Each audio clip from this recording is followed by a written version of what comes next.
Baie dankie. Nou ja, kerk van die Here. Die thema vanmôre is die besluit tussen ja of nee lê by jou. Ek wil jy moet saam met my lees.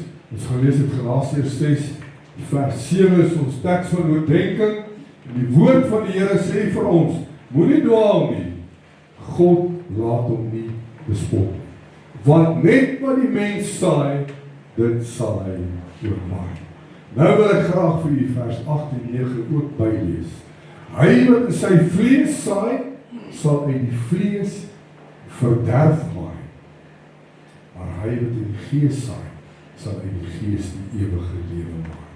En laat ons nie moeg word om goed te doen nie, want op die regte tyd sal ons maai as ons nie verslaap nie. Maai. Kom ons gee die Here lof. Pragtige belofte. Dit is so mooi, dat God so wonderlik is vir ons. Ons teks van oordeenking is baie duidelik vanmôre, en hy sê, ek is die een wat besluit.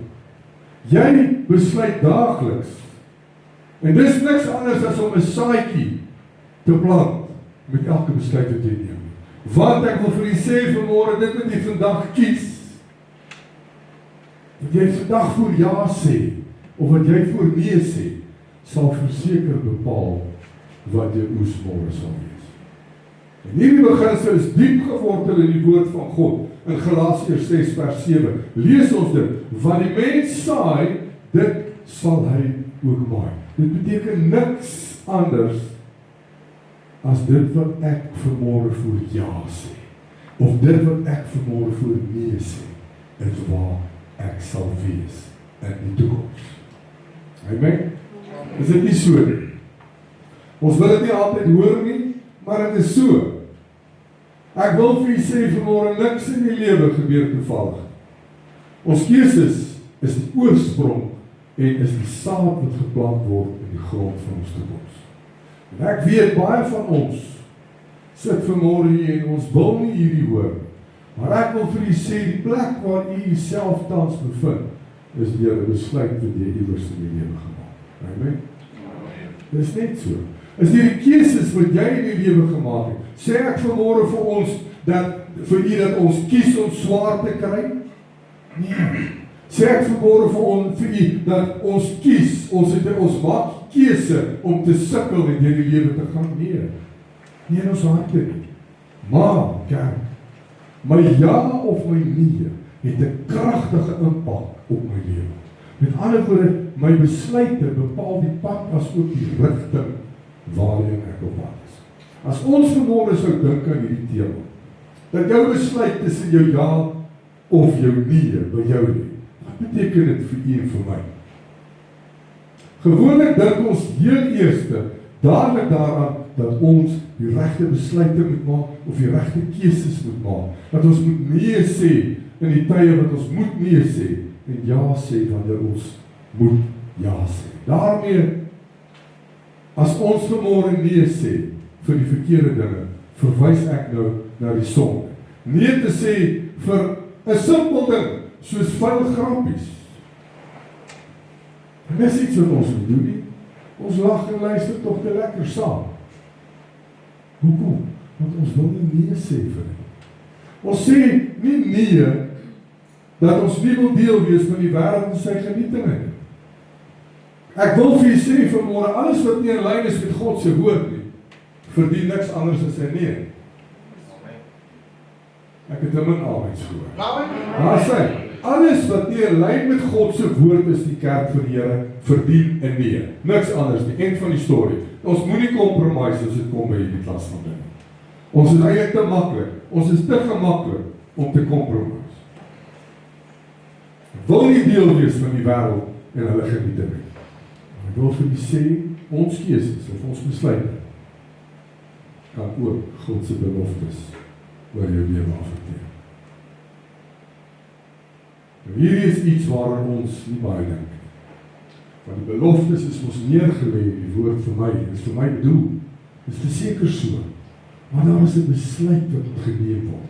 Daar is 'n keuse wat u en ek moet maak voor hierdie belofte vir my as gelowige enige vrug sal dra.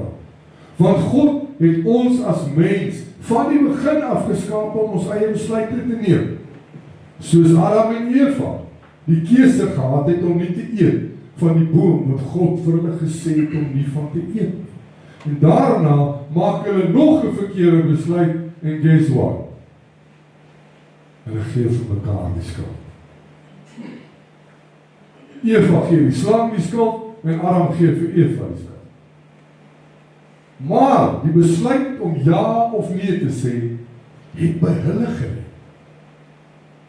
Sy moes nee gesê. En as sy ja gesê het, moes Adam nee gesê. Want hulle wil die besluit maak. En vandag nog doen ons dit. Ons is almal Adams en Eva's. Want dit is toch so maklik om iemand eerder te soek vir die skuld moet dra. Solank dit net nie ek moet wees. Solank ek die keuses wat ek gemaak het op 'n ander kan blameer is als ek kan.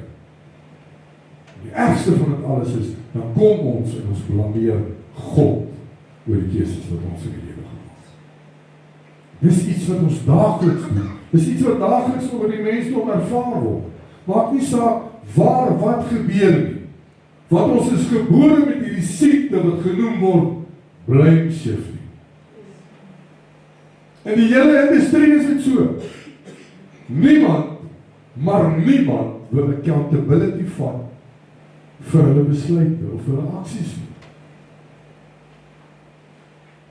Dis soos 'n dogter wat in graad 10 is, sy's op skool. En sy kom by haar ma en sy sê vir haar ma, ek wil vir ma iets vertel, dan moet asseblief nie kwaad wees vir my. Nou kyk, as hulle eers daai vir jou sê, daar is nie klaar kwaad, nog nie eens begin praat. Sy sê, ma, ek wil vir ma iets vertel, asseblief, maar lief my kwaad wees. Dit was 'n ongeluk. Ek is swak. Maar jy is het 'n ongeluk gewees. Hy sê, stap my kind, kom sit hier langs my. Vertel vir mama van hierdie ongeluk. Vertel vir my hoe dit gebeur. Sê gou vir my, het jy voorgeloop, en toe val jy bo op jou en toe word jy swanger. My, dis 'n ongeluk. Sies toch, dis nie 'n besluit wat jy geneem het nie, nee. Dit was 'n ongeluk. Dis regtig 'n ongeluk. Jy het per ongeluk swanger geword. Of was jy verkragt, my kind?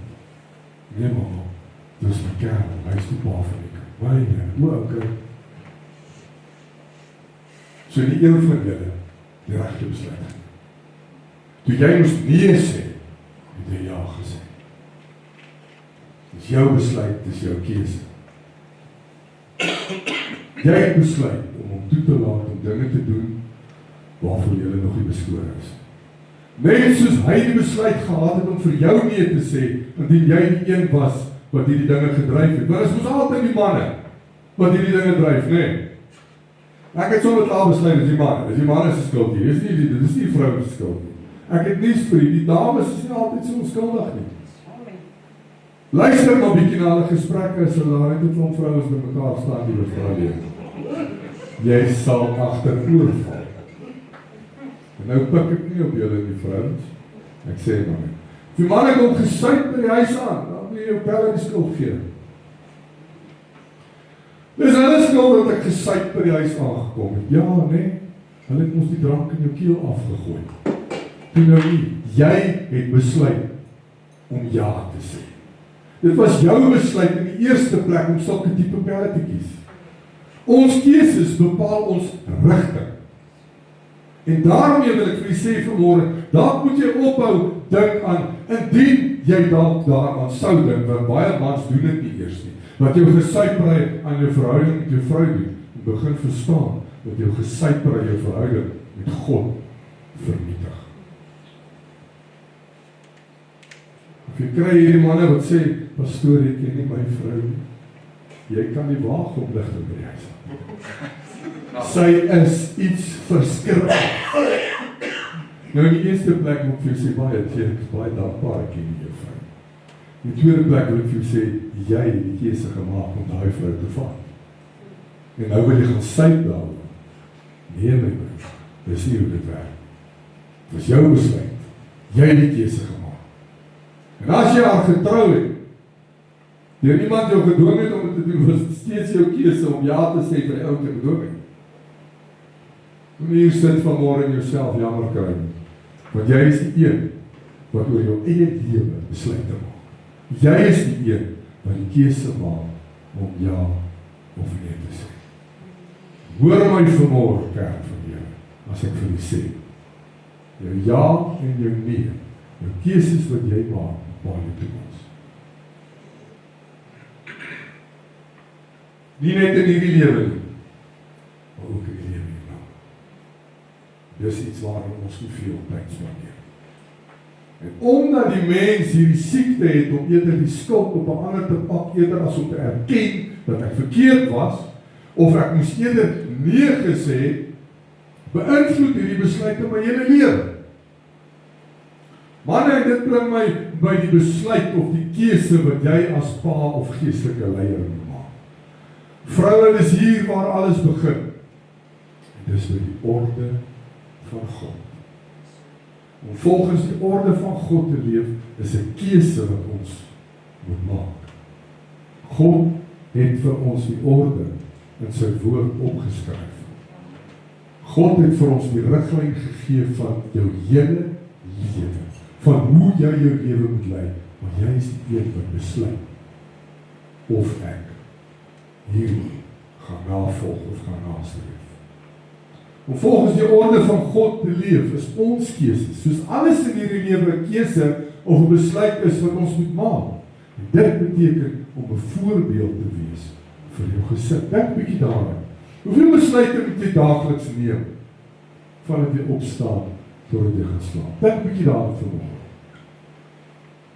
Ek gaan nou vir u sê met 'n analise hoeveel besluite daar gemaak word vandat jy opstaan.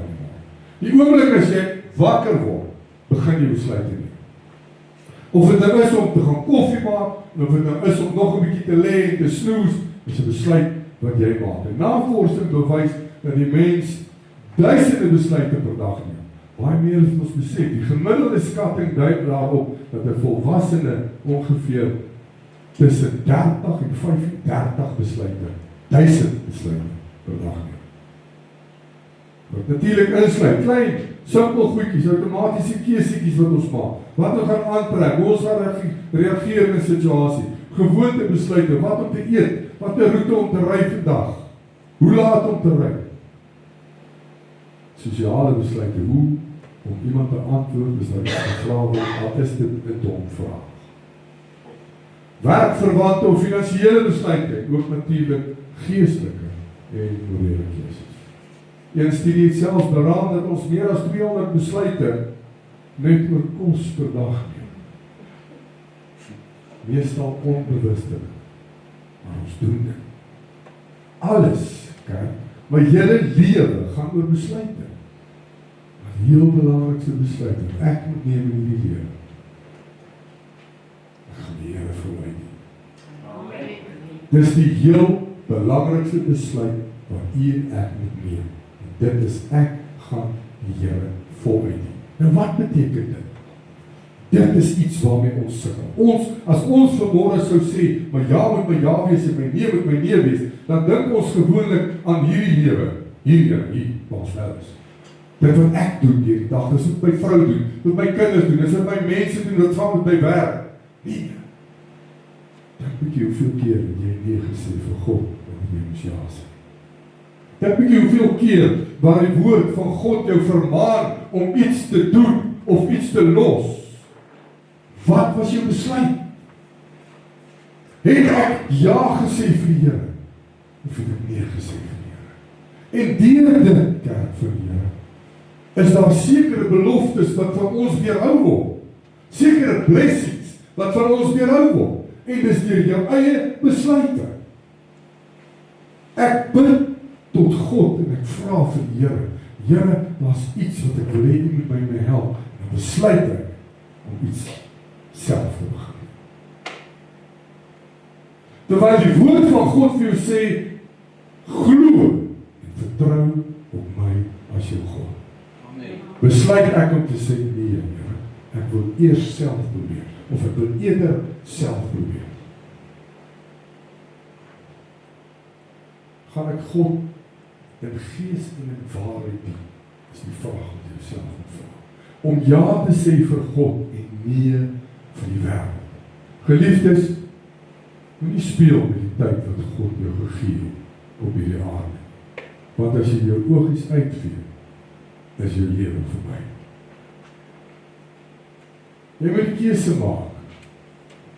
Luister nou mooi wat ek vir jou gaan sê. Maak die keuse. Gaan jy nou doodgaan in jouself en later lewe? Of gaan jy nou lewe en later doodgaan? Dis die vraag wat jy jouself moet vra. Dis een van twee keuses. En ek wil vir jy sê, bly shifting, gaan nie help die dag as jy voor God gaan staan. Ek wil vir jy sê, kerk van die Here, dis kom het so belangrik is om te luister as die Gees met jou gesels. Jy gaan nie kan voor God staan en vir die Here sê, Here, maar my pastoor het so en so en so gesê. As die enige valsprediking van hierdie verhoog afkom, behoort die Heilige Gees jou dadelik attent te maak. En dan staan jy op en jy loop uit. So die dag as daar enige iets gepreek word, wat nie hier staan, verlaat asseblief hierdie gemeente, want dan is jy besig met jouself in die verderf in te raak. Ons moet ja sê vir die regte dinge en nee sê vir die regte dinge. Ons kan nie voor God gaan staan en iemand anders blameer nie. Jy kan nie voor God gaan staan en sê, Here, maar die rede hoekom ek so en so gemaak het, is die vrou wat U vir my gegee het, soos wat Adam gemaak het nie. Nee. Jy kan nie voor God gaan staan en sê, Here, maar die rede hoekom ek, en dan gaan het sommer net so sê, want die Gees leer het op jou, die rede hoekom ek 'n lesbier is vandag, is omdat my man my geslaan. Dis mos die rede. Of ek was gemolesteer toe ek 'n kind was.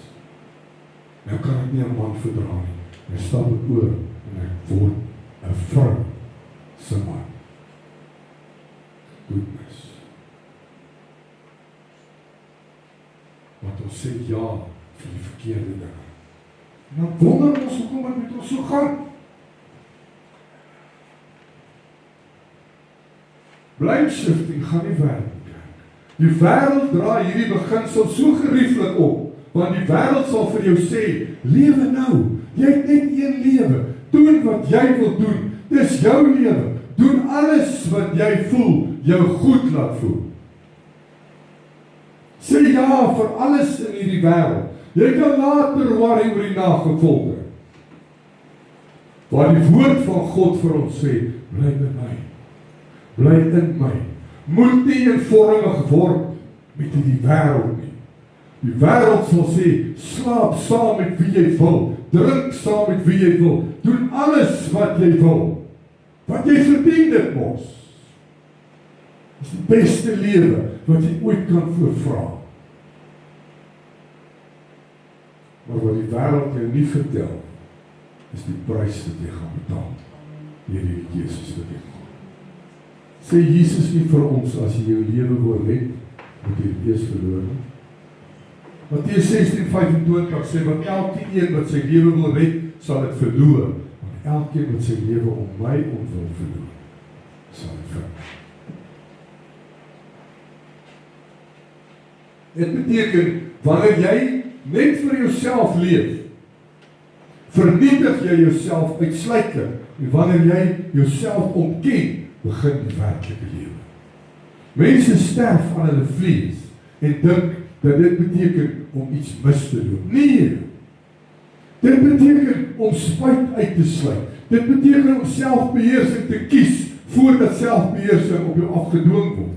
Want die gevolge is dat hulle nie vir toestemming vra. Hulle wag nie totdat jy gereed is nie. Hulle gee nie om hoeveel pret jy gehad het nie. Daarom maak oordeel die mens maak.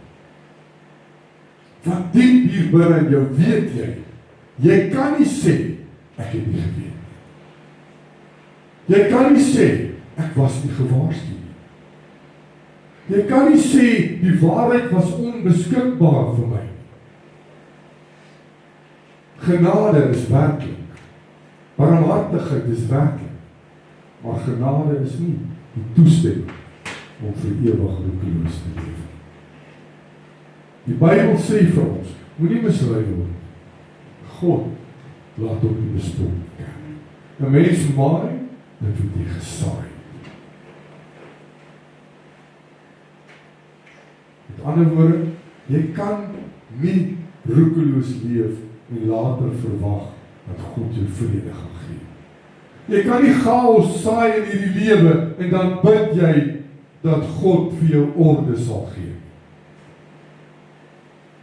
En hier is die deel wat niemand graag wil hoor nie. Genade, kerk, kanseleer nie die gevolge nie. Nie omdat God opgehou het om ons lief te hê nie, maar omdat die lewe uiteindelik versaam. Elke keer lees ons iets, elke gewoonte bou iets, elke seisoen plant 'n saad, en eendag sal jy staan op dit wat jy gebou het. Daarom is dit eers dissipline en genade later. Daarom is dit 'n keuse om nou gehoorsaam te wees vir die beskerming wat God later gaan gee. En om nou aan jou vlees te sterf vir die vryheid wat ek later gaan ontvang. Die wêreld noem dit verveling, God noem dit wys. So nee, die Bybel is nie anti-pret nie, dis anti-vernietiging. Die Bybel probeer nie jou lewe van jou af wegneem, of jou lewe van jou af steel nie. Die Bybel probeer dit vir jou teruggee, voordat jy dit verloor het.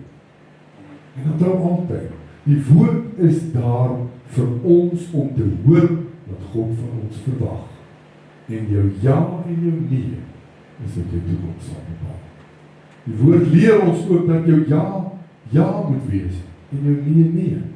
Matteus 5:37 sê die Here vir ons, maar laat julle woorde wees, ja, nee. Want meer as dit, sal die bose. Wat beteken jou ja, moet jou ja wees, en jou nee. Beteken integriteit van my karakter. Jesus leer ons hier, dat 'n gelowige se woord betroubaar is. Of betroubaar moet wees. Jy behoort nie eers eetsweerings en beloftes nodig te hê om geloofwaardig te wees nie. Jou eenvoudige ja behoort genoeg te wees. As jy sê ja, bedoel jy ja. En as jy sê nee, bedoel jy nee. Deur God se genade wat vir ons die Gees gegee. Kerk, is dit nie wonderlik? Jy hoef nie eers self hierdie besluite te neem.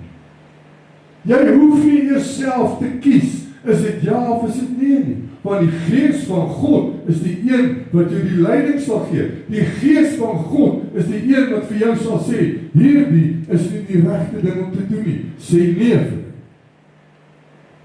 Maar sê ja vir hierdie.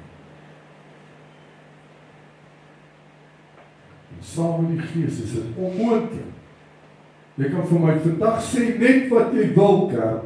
Dis onmoontlik om in konnotasie met die Gees te wees en te sê ja vir pornografie. Dis onmoontlik. Dis onmoontlik om te sê ja vir seks voor huwelik. Is onmoontlik om te sê ja vir jou vriende, om jou vrou by die huis te los en te gaan suip.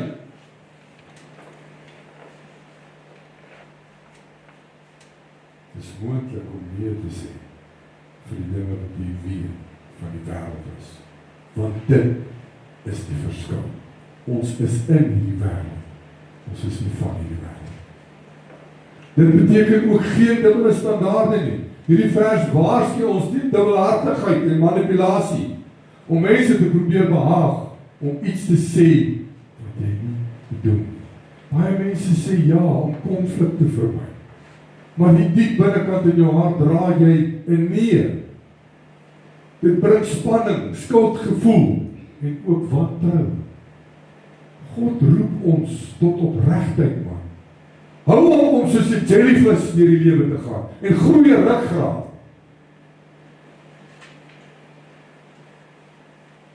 Dit bring spanning, skuldgevoelens en wantrou. Staan by jou ja as jou ja is en staan by jou nee.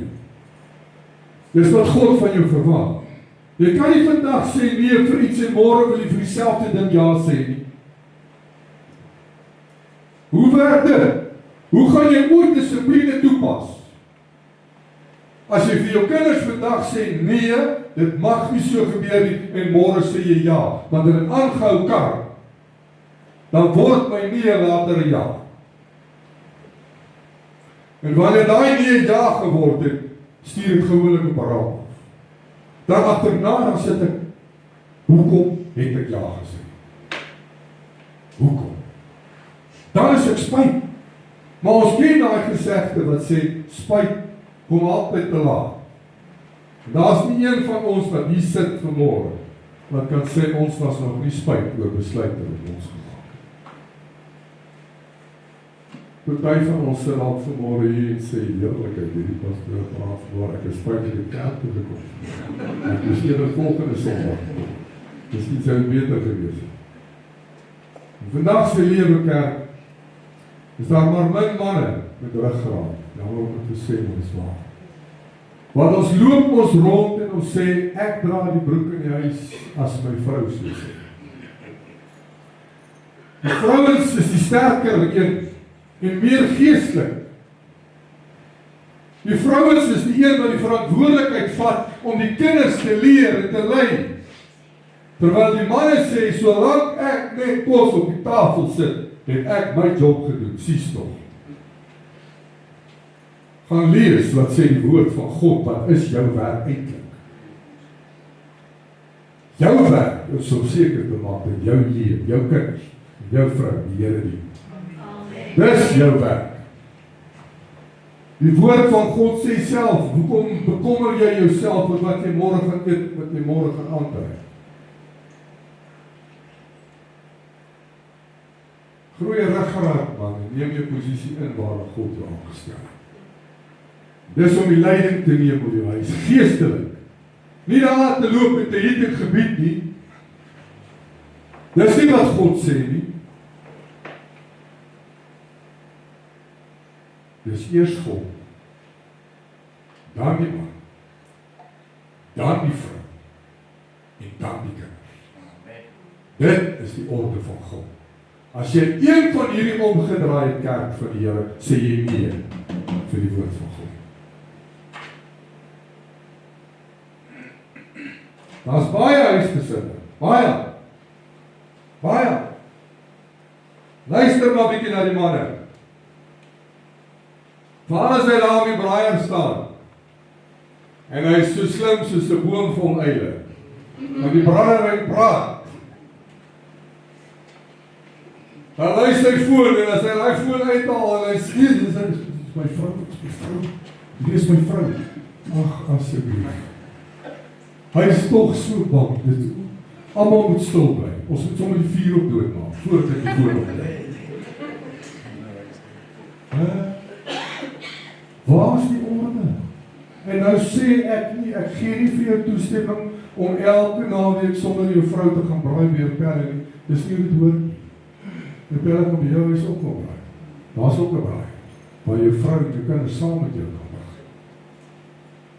Maar die orde moet reg wees. En ek sê ook nie daarmee dat die manne maak besluite, jy hoef nie jou vrou te raadpleeg nie. Nee. Julle moet 'n eenheid wees. Dit is wat God van ons verwag. Dis wat die woord van God ons leer. Maar ons is so gerieflik geneig om hierdie orde van God om te draai. God het die manne aangestel om leiding te neem. Die oomblik wat jy hierdie orde omdraai, is God nie meer betrokke by. Want God sê ja, is sy ja. En sy nee, is sy nee. Dit beteken ook 'n hart wat reg is voor God. Hierdie beginsel gaan baie dieper as net woorde kerk. Dit gaan oor die toestand van jou hart. Wanneer jou hart suiwer is, hoef jy nie enigstens te oordryf nie. Jy hoef nie eens jouself te verdedig met groot beloftes nie. Jy hoef nie stories te verdraai nie. Eenvoudig waarheid weerspieël in die hart van die man wat in die lig van God wandel. Wanneer jou ja is, en jou nee is jou nee, beteken dat jy hoef nie beloftes te maak, wat jy nie kan hou. Moenie mense lei met valse hoop nie, om vir iemand te sê, ons sal na môre sien, of ons die of daai gaan doen. Moenie instem net om aanvaar te word nie. As jy sulke vriende het in die lewe, kerk, wil ek vir jou sê, raak ontslaaf van hulle. Want dis seker hoekom ek net een vriend in my lewe het. Wees eerlik, selfs wanneer dit ongemaklik is. Wees 'n betroubare mens en bou vertroue, want vertroue bou verhoudings. Geestelik beteken dit vir ons die volgende: wanneer jou woord standvastig is, met ander woorde, jou ja is jou ja en jou nee is jou nee, weerspieël dit God se karakter, van sy ja is ja en sy nee is nee. 2 Korintiërs 1:20 sê vir ons, want hoeveel beloftes van God daar ook mag wees, en hom is hulle ja, en in hom amen tot heerlikheid van God deur ons.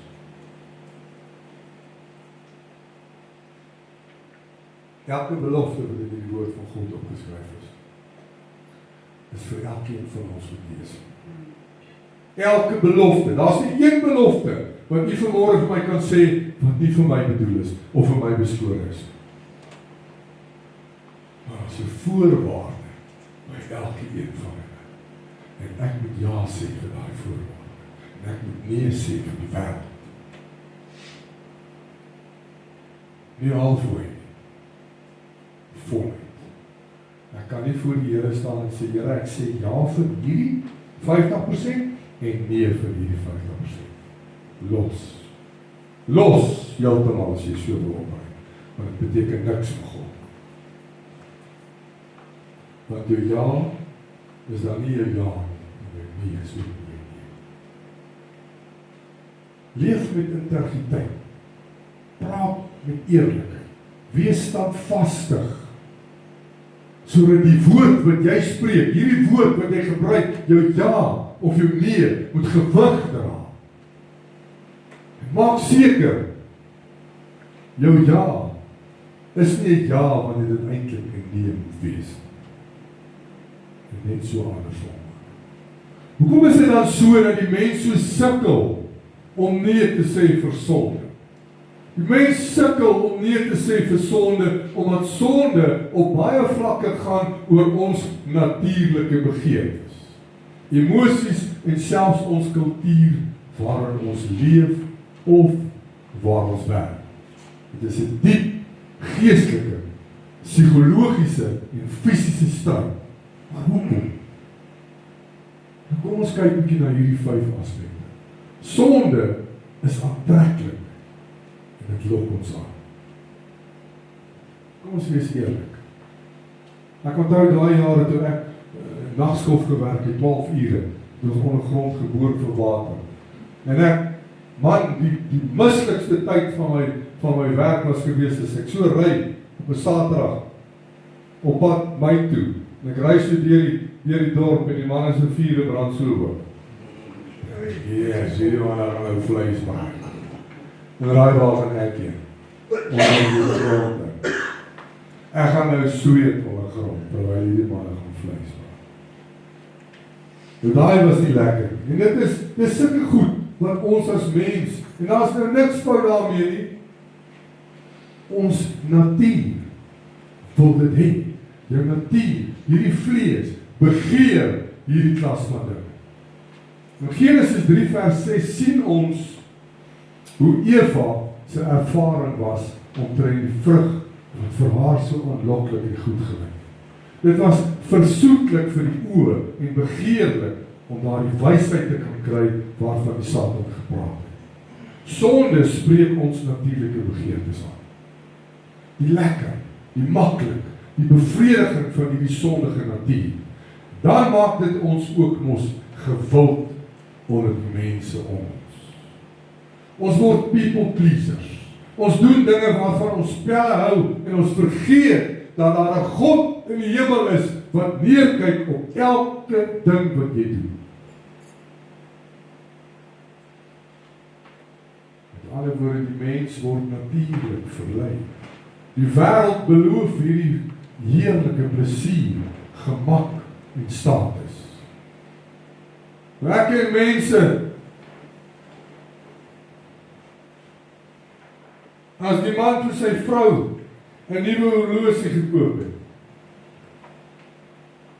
en skoonsussie sien daai horlosie, dan gaan Google sy vir een wat R20.000 duurder is as daai ene, wat sy met hom gaan koop. Kyk mense, as die suster 'n nuwe Range Rover gekoop het, dan kan ons nie wag tot daai nuwe upgrade uitkom nie, dan koop ons hom, want ons moet beter wees as die ou langs ons. Wêreldse begeerlikhede, waarvoor ons eintlik moet wees het. En ek sê weer vir die kerk, daar's niks fout daarmee om te sê, ek wil graag 'n nuwe Range Rover hê. Maar moenie sê, ek wil 'n nuwe Range Rover hê, omdat ek beter wil wees as hierdie een met hierdie Range Rover. Want dit is sonde, niks anders as sonde. Dis afgunstige, niks anders. En ek dank die Here, dat my oorlede moeder altyd vir my gesê, sy het altyd vir ons as kinders gesê, my kind, om arm te wees, is daar niks meer van, solank jy net skoon is. Dit was my ouma se woorde, ek sal dit nooit vergeet nie. So kerk van die Here, om niks te hê nie, en ek was al daar, 'n paar keer in my lewe. Om niks te hê nie, is niks fout daarmee nie. Maar moenie dink jy is beter as iemand anders. Die tweede aspek is die vlees teenoor die gees. En Paulus beskryf hierdie stryd aan elkeen van ons, wat ons sal hê tussen die vlees en die gees, in die boek van Galasiërs. Want die vlees begeer teenoor die gees, en dis die vleeslike begeertes wat ons laat verval in sonde. Die vlees begeer die dinge van die wêreld. En ongelukkig is die vlees 'n verskriklike sterk ding. Hy's dryf en hy soek en hy begeer al hierdie dinge wat nie in lyn is met God se wil. Dit is lekker, ons put genot uit hierdie dinge. Galasiërs 5:17 sê, maar die vlees begeer teen die gees, en die gees teen die vlees, en dit staan teenoor mekaar, sodat julle nie kan doen wat julle wil. Sodat julle nie kan doen wat julle wil. So met ander woorde, wat sê God vir ons? Jy mag nie doen net wat jy wil. Dit beskryf hierdie innerlike stryd tussen sondige neigings van die vlees teenoor die gees. Ons liggaam, hierdie vlees en die emosies wil dinge doen wat nie altyd reg is nie. Selfs al weet ons dit is verkeerd. Met ander woorde, hierdie liggaam of hierdie vlees sal eerder ja sê wanneer jy vir jou heilige siel weet. Dit is eintlik nee gesê. Hierdie teenstrydigheid maak dat self geestelike gelowiges soms sukkel om nee te sê. Dis iets waarmee elke een van ons sukkel. Almal van ons sukkel, nie met dieselfde dinge nie. Maar elke een van ons sukkel met iets. En dalk is dit vir my maklik om nee te sê vir iets wat u sukkel om voor nee te sê.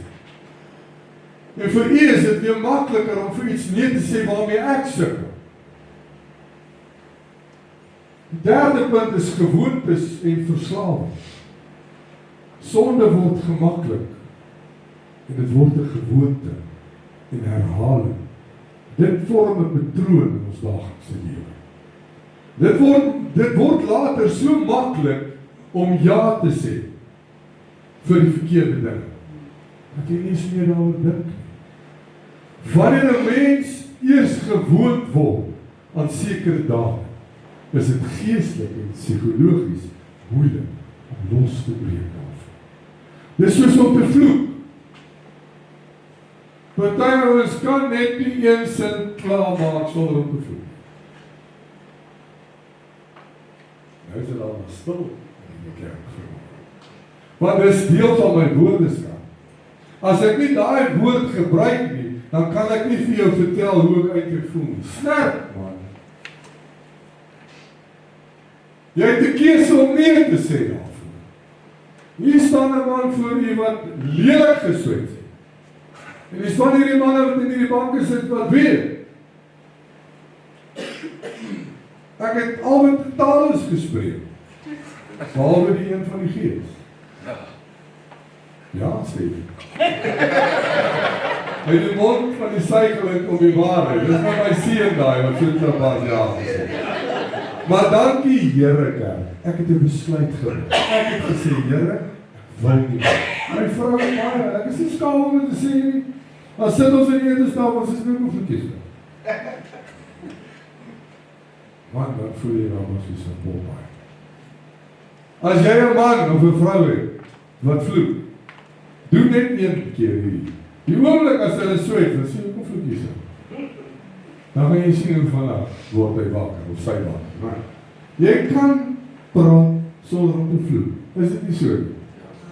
Veral as die pastoor kom kyk. Het nie al agtergekom. Ek wil self nou man, ek weet presies waarvan ek praat. Ek vloek dis 'n matroos, maar as die pastoor aan die deur klop. Hallo my broer, hallo pastoor, kom in, kom sit. Daar word daar nie 'n woord gevloek die hele uur wat hy daar sit. Hoekom nie? Daar sy, niks anders as dit.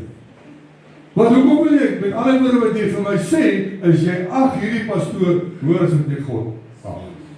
Want ek vloek voor God, maar voor hom wil ek nie vloek. Ek draai hierdie maskertjie. Ek sê ja vir die maskertjie, en nee vir die Here. Dis niks anders as dit. Dis niks anders as dit. Ek sê nie dis maklik nie. Dit kos werk, maar dit kan gedoen word. Dit kan gedoen word. Jakobus 1:14 en 15 sê, maar elkeen word versoek as hy deur sy eie begeerlikheid weggesleep en verlok word. Daarna, as die begeerlikheid ontvang het, waar dit sonde. Luister mooi wat gebeur as die sonde intree. En as die sonde tot volle ontwikkeling gekom het, bring dit die dood voor. Nie die dood wat jy aan dink vanmôre nie, die dood in Christus Jesus, die dood vir die lewe hierna. Hierdie teks verduidelik ons hoe begeerte tot sonde lei en uiteindelik tot die dood. Dis waar die keuses inkom om vir jou vlees nee te sê. Dis hier wanneer jy vir jou vlees sê, luister nou mooi vir my boetie, jy is nie in beheer nie. Ek neem die besluite in my gees sal my ja of my nee die vernaming sluit. Die vierde aspek is sosiale en kultuurlike druk. Die wêreld rondom ons kan sonde normaliseer of selfs aanmoedig. Mense kies dikwels om nie nee te sê nie, omdat hulle wil inpas by ander. Of sal ek sê, goedkeuring wil kry van sekere mense. Dit is dalk 'n vorm van vrees en verwerping. Ek is bang, as ek nie hierdie of daardie saam met my vriende doen nie, gaan hulle later my nie eens meer nooi om saam met hulle te kom nie. Then so be it. Ek wil jy bemoedig vanmôre, as mense jou verwerp omdat jy die Here gekies het, omdat jy gekies het om nee te sê vir sonde, gaan loop soek vir jou ander vriende. Raak ontslaaf van hierdie mense. Hulle hoort nie in jou lewe nie. Want iemand wat jou verag of verwerp, oor jy nie ja sê vir alles, laat hy gaan. Laat hy gaan. Gebrek aan geestelike bewustheid. En hierdie is iets waaraan ons elke een kan werk. Want wanneer jy 'n gebrek aan geestelike bewustheid het, lyk sonde soms vir jou klein of onskuldig, want ek is nie bewus van God se woord en sy wil. En hierdie, my liewe broer en suster, kan die rede wees dat God sy aangesig van ons verberg. Daar is geen verskil tussen 1 kalffoto en 10 kalffoto's op jou foto. So as jy gedink het, ek het daarom afgeskaal, ek het net 1 kalffotootjie op my foon, of net 1 videootjie, ek het daarom die ander neergedelete. Jy speel met die genade van God. Ek het daarom hierdie vreeslike, hoë, vieslike vloekwoorde afgeleer. Ek is daarom nou net op die gewone vloekwoorde. Nee. Of jy 1 kar steel, en of jy 10 karre steel, het gesteel. Daar is nie 'n klein sondetjie, 'n groot sonde. Sonde bly sonde. Ons kan nie ja sê vir klein sondetjies wat ons dink is maar net klein en onskuldig. Want ek wil vir u sê, daai klein sondetjies is besig om op te bou totdat jy inslip en jy die ewige lewe sal mis. Ek weet ons word gered deur genade. En niks wat ek op hierdie aarde doen, kerk of my plek in die hemel koop. Maar ek wil vir u sê, ek wil om hemelsnaam, ek het reeds 'n geskiedenis. En ek dank die Here, dat die Here sê, as jy repent, as jy voor my kom en in gees en in waarheid bid, en sê, Here asseblief, ek bid dat u hierdie sonde sal vergewe, sê die woord, werk die Here dit in die diepste van die see, en hy dink nooit weer daaraan nie. Maar ek wil vir u sê, jy gaan eendag voor God staan, rekenskap gee met elke woord, wat uit jou mond uitkom. Elke woord. En ek staan hier vanmôre, en ek kry reeds skaam, vir die dag wat ek voor God moet staan. Hy gaan nie vir my sê, ag, jy het so oulik gepreek, kom ons vergeet van al die dinge wat jy gedoen het. Nee. Kom ons vergeet van al die kere wat jy nee gesê het vir my, en ja gesê het vir die wêreld. Nee. Dis nie hoe dit werk nie. Ons geen verskil tussen 'n klein en 'n groot sonde. Ek weet nie hoekom word 'n klein en groot sonde genoem. Dis sonde. Een woord, klaar. Jy is op een van 2 plekke, of jy wandel in een van 2 plekke. Dis of in die lig of in die duisternis. Sonder voortdurende gebed, Bybelstudie en leiding van die Heilige Gees, word dit al hoe makliker en makliker om ja te sê vir hierdie sonde. Dis mos net iets kleins, soos almal sê. Maar hoe kan ek nee sê vir alles wat ek moet nee sê vir? Nommer 1, verstaan vanmôre die geestelike stryd wat jy het. Erken vanmôre dat jy nie alleen in hierdie stryd is. Erken vanmôre dat die Gees altyd by jou is om hierdie fisiese guidance te gee wanneer jou ja moet wees en wanneer jou nee moet wees. Dit is hoekom dit so bitter van kardinale belang is dat ons so met die Gees moet loop. Efesiërs 6 vers 12 sê vir ons, want ons worstelstryd is nie teen vlees en bloed nie, maar teen die owerhede, teen die magte, teen die wêreldheersers van die duisternis van hierdie eeu, teen die bose geeste in die lig. Vernuwe jou denke. Dit leer ons om nie aan die wêreld gelykvormig te word. Dit leer ons om God se wil te kan onderskei.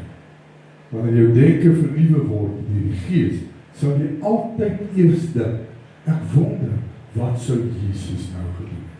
Of ek wonder, wat sou Jesus nou gesê het?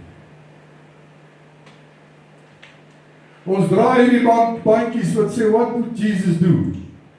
Maar broer, na die eerste taxi hier voor my indruk, had ek vergeet van daai bandjie wat vra, wat sou Jesus gedoen het? Vervulling met die Heilige Gees. Romeine 12:2 sê vir ons baie duidelik, word nie aan hierdie wêreld gelykvormig, maar word verander deur die vernuwing van julle gemoed, sodat julle kan beproef wat die goeie en welgevalle en volmaakte wil van God is. Word nie aan hierdie wêreld gelykvormig. Maak seker jy wandel ten alle tye in die Gees. Met ander woorde, wees vervul met die Gees. As jou hart vol is van God en sy Gees, sal daar geen plek wees vir sonde. En die lig sal altyd die duisternis oorheers. Hoekom? want daar is niks sterker as die krag van my God. Met ander woorde kerk, daar sal geen plek wees vir daardie begeertes van die vlees nie.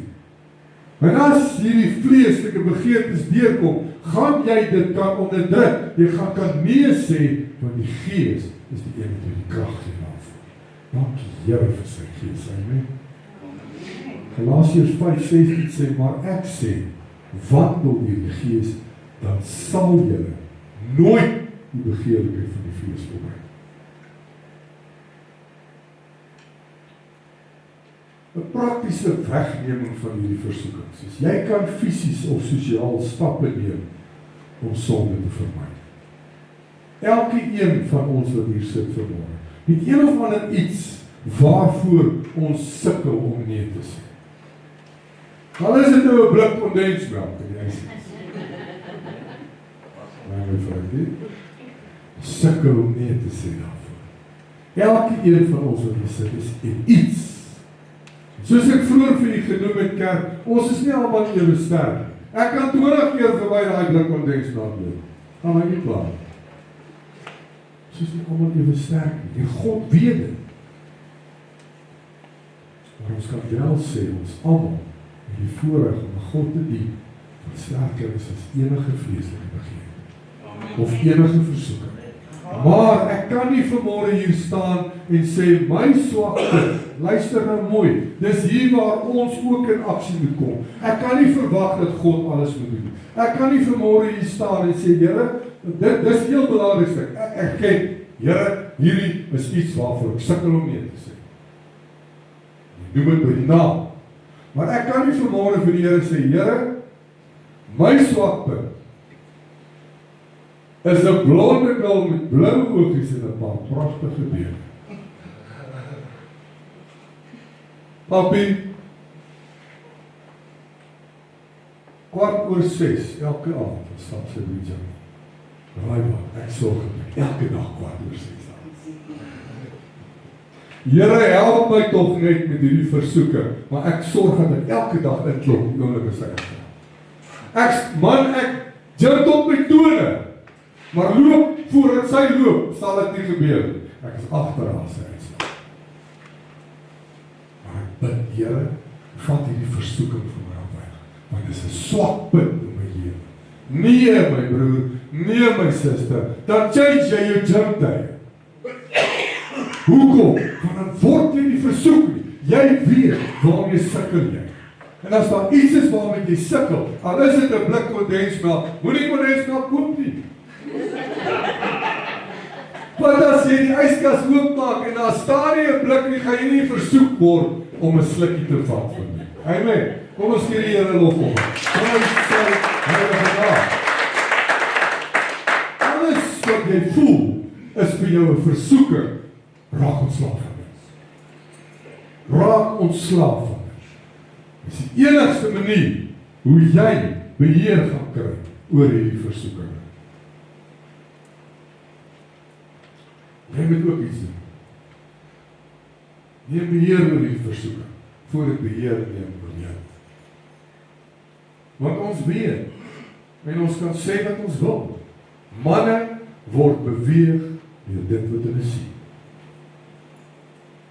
En vroue deur dit wat hulle voel. Dis nie met hulle hande nie. Dis met hulle harte. Deesdae vrouens word ook beweeg deur dit wat hulle sien, maar ja. Kom ons gaan nie verder daaroor nie. Bely oor hierdie dinge en weerstaan dit ten alle tye. Sê vir die Here waarmee jy sukkel. Sê vir hom, wat is hierdie vleeslike begeertes? Kerk, ons weet, God weet presies. Maar omdat hy van alles weet, beteken dit nie, ek hoef dit nie te erken by hom nie. Dit beteken nie, ek hoef dit nie te bely by hom nie. Maak seker, jy weerstaan dit en in jouself gaan jy dit nie kan doen nie. Jy het God nodig om hierdie versoekings te weerstaan en hierdie begeertes. Om nee te sê vir sonde, het jy die Here nodig. Jakobus 4:7 sê, onderwerp julle aan God, weerstaan die duiwel en hy sal van julle wegvlug. Weerstaan daai blonde dingetjie met aanblouwings. Want die duiwel het al gestuur. Nie jou toe nie, na jou toe. Ek wil vir julle sê vanmôre kerk, die vyand weet presies waar is elke een van ons se swakheid. Hy ken jou beter as wat jy jouself ken. Hy ken die mens van die eerste dag af wat hy in die hemel uitgeskop is. En van daar af bestudeer hy die mens. Hy ken elke een van ons uit sy kop uit. En ek gee hom geen eer. Maar ek wil vir julle sê, daai swakheid sal hy vir jou stuur. Want hy wil hê, jy moet faal.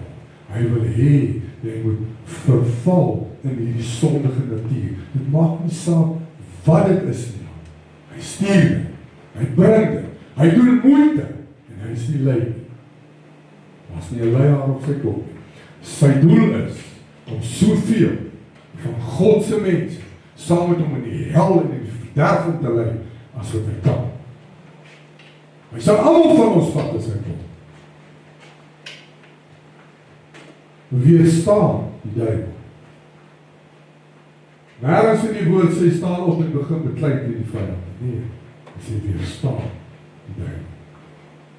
As ons hierdie kan opsom vanmôre, kan ons bely deur te sê, die mens sukkel om nee te sê, omdat sonde so aantreklik lyk vir ons.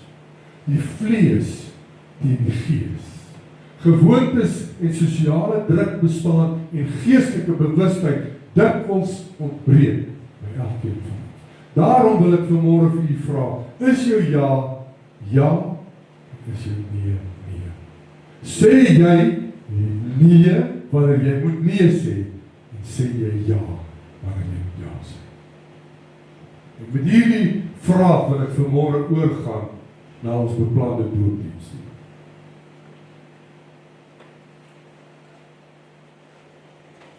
En voor ek oorgaan, wil ek vir u sê, is dit nie wonderlik hoe die gees van God steeds in mense se harte werk. As ek hoor van iemand wat weet, ek wil deur die doopwater gaan, kerk, man, dit maak my hart opgewonde en bly om te hoor dat God steeds vandag nog in mense se harte werk. Niemand sal opstaan en sê, ek wil deur die doopwater gaan, as dit nie van die Heilige Gees geïnspireer is. Dit is net amazing. Hier het ons vanmôre 4 doopkandidate wat ja gesê het vir die Here. Halleluja. Yes, ons sê 4 doopkandidate wat gesê het ja vir die Heilige Gees. Dit was hulle keuse. Hulle kon nee gesê. Dis hulle besluit. Niemand van ons mag deur die doopwater gaan as ons gedoop is deur enige iemand.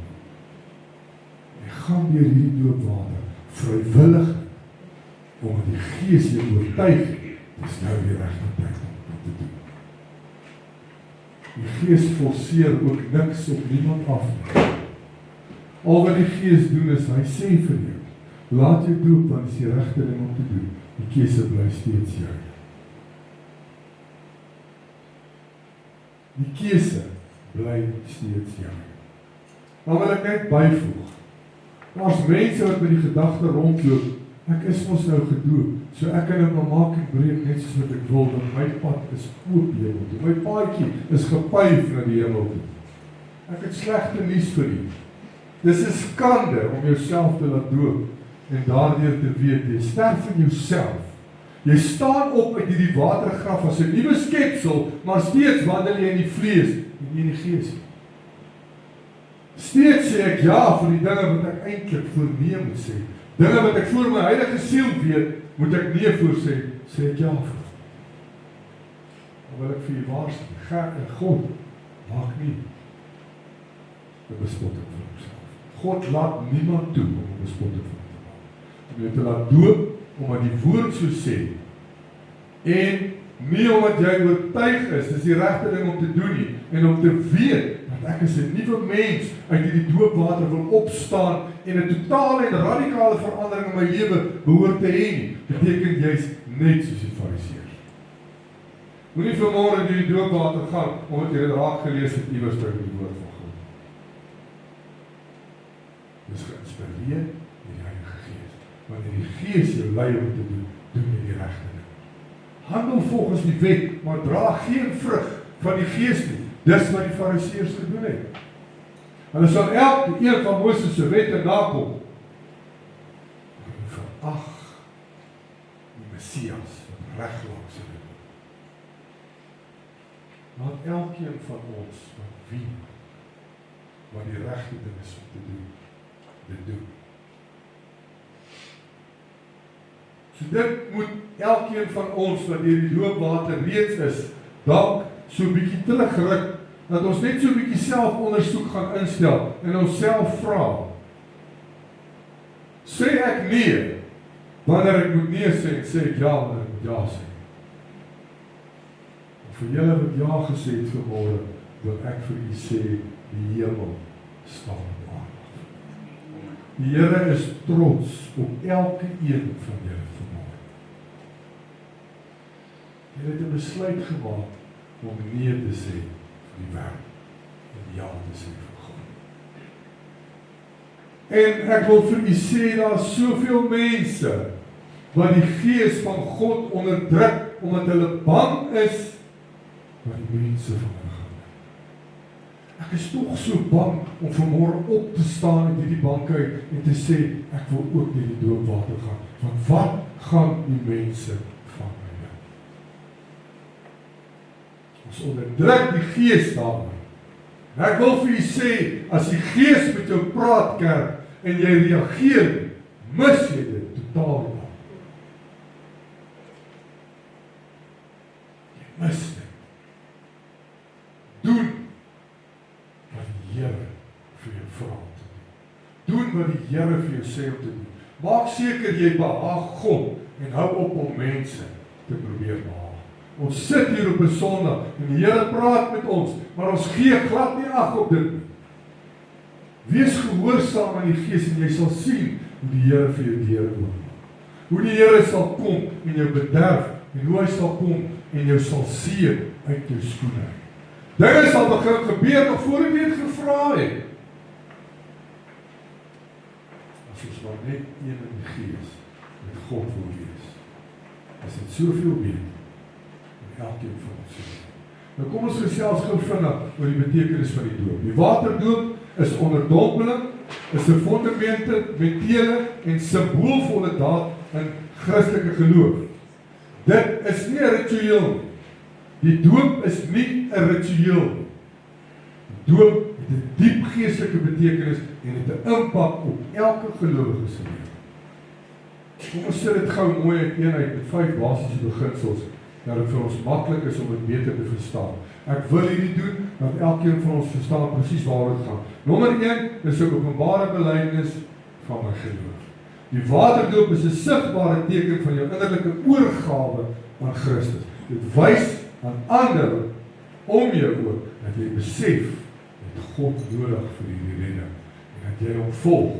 Jesus sê in Matteus 28:19, gaan dan en maak disippels van alle nasies, doop hulle in die naam van die Vader, die Seun en die Heilige Gees. Met ander woorde, die doop is 'n manier om jou geloof duidelik voor God en mense te verklaar. Want ons is nie skaam vir ons Here. Is ons? Nee, ons is nie skaam vir ons Here. God kom eerste in my lewe. En nou kom mense tweede. Dit geld vir man, vrou en kinders. Daar's niemand belangriker as God. Daarom moet hy altyd eerste gestel word. As die Gees jou roep vir die doopwater, moenie dat jou man of jou vrou vir jou vertel jy is nog nie reg om te gaan. Wanneer die Gees met jou praat, wees gehoorsaam. Jy identifiseer, nommer 2, met Christus. Die waterdoop simboliseer jou vereniging, jou unity, met die dood, begrafnis en opstanding van Christus. Paulus verduidelik dit baie mooi in Romeine 6, vers 3 en 4. Het julle nie geweet dat ons almal wat in Christus Jesus gedoop is, in sy dood gedoop is?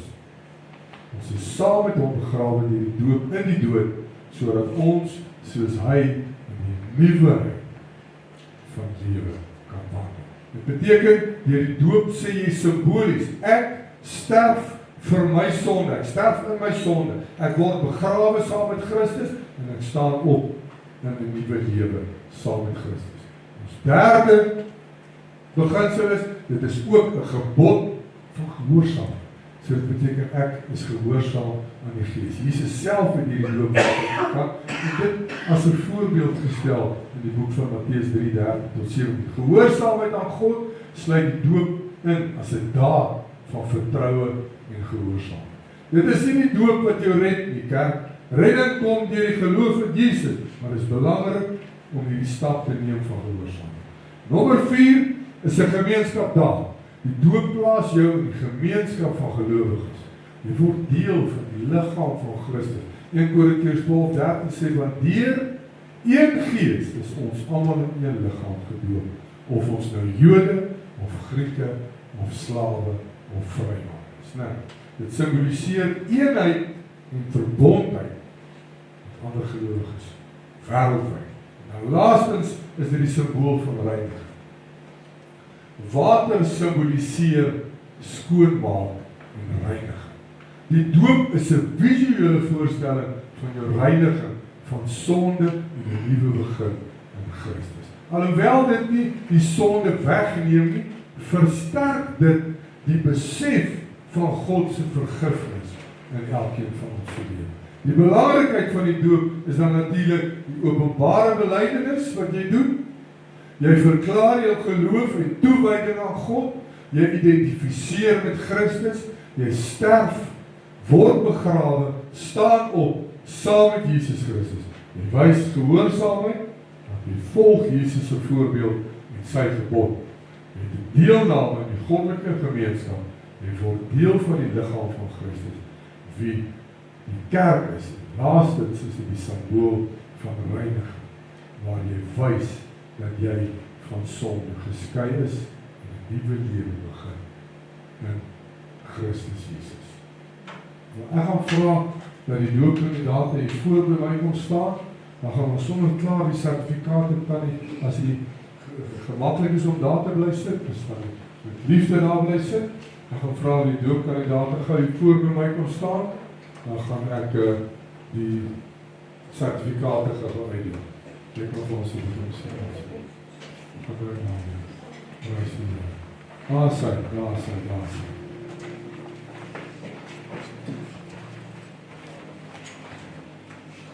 Kyk nou net.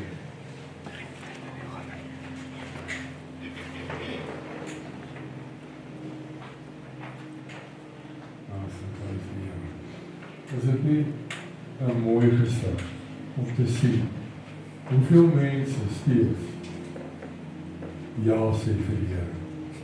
Wow, dit is mighty.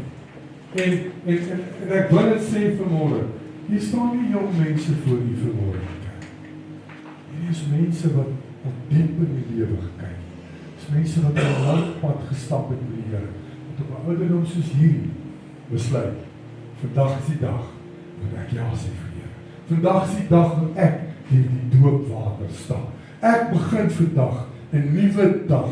Ek vernuwe myself vandag, my liggaam, siel en gees, om op te staan en te weet, vandag begrawe ek my ou self.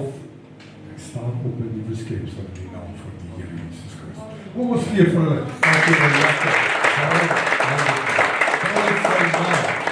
Ja, heel goed. Nicolette Pinaar. My sussie, baie geluk. Dis 'n voorreg. Groot eer. Prys sy heilige naam. Ekskuus. Sana Erasmus. Ekskuus, ons gebruik van die volle name vir die sertifikate. Dit is 'n groot besluit en dit sal vir my 'n groot voorreg wees om dan hierdie doopwater te doen. Baie dankie. Prys sy naam. Sorry. Maar as joune voorreg, so voorreg om hierdie doopwater te kan lei vandag. Dis 'n groot besluit. En 'n groot verantwoordelikheid, né? My broer, Frikkie, voorreg.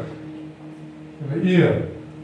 En van vandag af, nuwe skepsel in Christus Jesus. Baie dankie.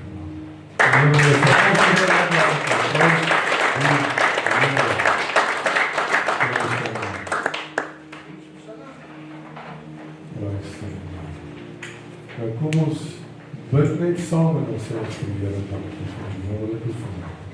Vader, Ons wil voor U kom vanmôre en vir U sê baie dankie. Dankie vir die woord wat ons vanmôre kan ontvang. En soos ek altyd sê, Vader, terwyl ek hier voor staan, bedien ek nie hierdie woord net tot elkeen wat voor my sit nie. Bedien hierdie woord vir myself, dat ek in my eie lewe 'n verandering kan bring, dat ek in my eie lewe kan 'n besluit maak, Here, vir wat sê ek ja en vir wat sê ek nee. Ons het soveel besluite wat ons daagliks maak, Here, en ek bid vanmôre in die naam van Jesus Christus, dat U elke een van ons wat vanmôre na hierdie diens geluister het, elke een sal help, Here, dat ons regtig waar 'n besluit sal neem om ja te sê vir die Here en nee vir die wêreld. Dat ons vanmôre sal weet dat ons kan nie bekostig om een keer 'n besluit te neem sonder om God te raadpleeg. Dankie Here dat U altyd daar is. Dat ons nooit hoef te wonder waar God is. Dat U altyd met ons is en by ons is. Dankie Here Jesus vir die Gees wat by ons is elke dag, elke nag, om ons te help, Here, om vir ons leiding te gee op elke moontlike gebied van ons lewe. Vader, ons kan vanmôre sê, ons het U so nodig. Sonder U, Here, sal ons dit nie kan doen. Ons kan nie, Here. Ek bid vanmôre dat elke een van ons dit wat ons vanmôre weet, ons sukkel nie vir die Here sal gee. Net daar waar jy sit. Sê net vanmôre vir die Here, waarmee sukkel jy? En Vader, terwyl ek vanmôre bid ek in die naam van Jesus, dat U elkeen sal hoor vanmôre, dat U elkeen se roepe vanmôre sal antwoord. Bid, Here, vir ons versoekinge, dat U met elkeen van ons sal wees. Ek bid, Here, dat U ons sal help, dat ons die vyand sal weerstaan. Want in onsself kan ons dit nie doen, Here. Ons het U nodig, Here. En dankie dat U daar is vir ons. Dankie vir die oggend, dankie vir die diens, dankie vir elke een wat vandag besluit het om ja te sê vir die Here, om deur die doopwater te gaan. Dankie vir elkeen, Vader, wat ja sê vir die Here. Elkeen met sy hart vir die Here gegee. Elkeen met sy lewe vir God gegee. Dit was 'n ja vir die Here en 'n nee vir die wêreld. En ek eer elkeen vanmôre van. En ek bid vanmôre, Here, dat hierdie diens die Gees van God geïnspireer in elkeen se hart sal bly. Dat die Gees vanmôre die naprediker sal wees van ons diens, dat ons sal besef dat dit noodsaaklik is om elke besluit saam met God en nie op ons eie. Sien elke een vanmôre, Here, en help ons, Here, dat ons regtig waar God sal daag. Dat ons sal ophou wonder oor wat mense van ons dink. Dat ons sal opkyk en ons fokus in God sal plaas. Met die wete, Here, sal ons nooit begewe of ooit verlaat. Ons eer U vanmôre vir elke een wat ja sê vir die Here. En ons bid vir die wêreld daar buite. Elke een, Here, wat nee sê vir God, ja sê vir die wêreld, roep ons vanmôre na die koninkryk van God. Ons weet vanmôre, ons is nie beter as enige sondaar daar buite. Maar ek dank U, Here, dat ons deur U genade vanmôre hier kan wees. Seën elke een van ons vanmôre, Here. Dis my gebed in Jesus naam. Amen. Amen. Ja.